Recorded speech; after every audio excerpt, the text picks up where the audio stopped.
It's commonly known that great minds think alike. Thomas Edison and Henry Ford, two of the most famous inventors, were best friends for life. Mark Twain and Nikola Tesla, despite being from completely different fields, were captivated by each other's knowledge. The list of famous friendships goes on. But what if I told you that today there's an even more amazing relationship taking place? One that involves two modern-day geniuses. I'll give you a hint. It involves an interesting leader who's adored by his country, and an NBA player known for his brilliant creativity.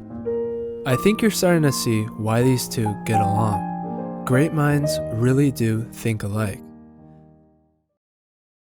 So, how did this unexpected friendship happen? Well, Kim Jong-un has been a die-hard basketball fan his entire life, especially for the Chicago Bulls.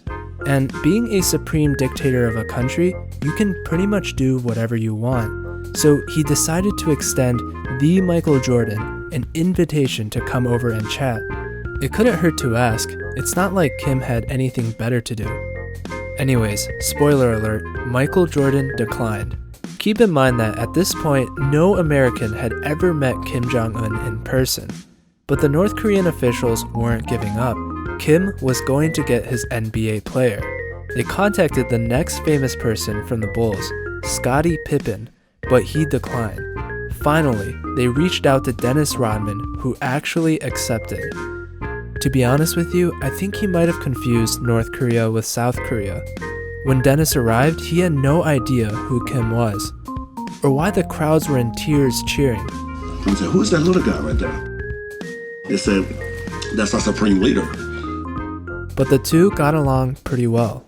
Either they had some very similar interests, or maybe the translator was just trying to maintain world peace.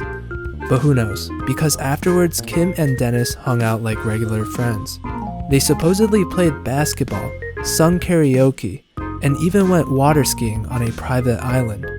I'll leave the rest to your imagination. Clearly, the two had a great time. After Dennis Rodman left for home, he started telling everyone about how they were close friends. He's my friend for life. I don't care what you guys think about him. To the media, this was one of the most bizarre things anyone has ever seen. And with the amount of publicity came a lot of controversy. Rodman's behavior now on both of these trips are just absolutely outrageous. You have to understand why when you try to make this man into something that he is not, it upsets people.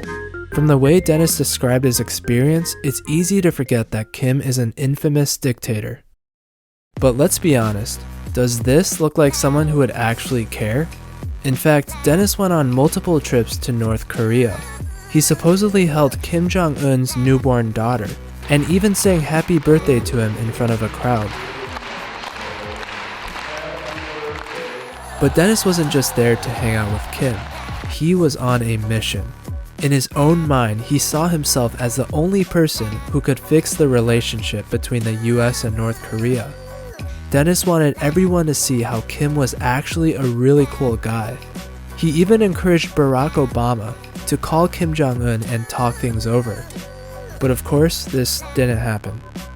It wasn't until Trump became president that the two leaders started talking. And even then, all they did was throw insults at each other.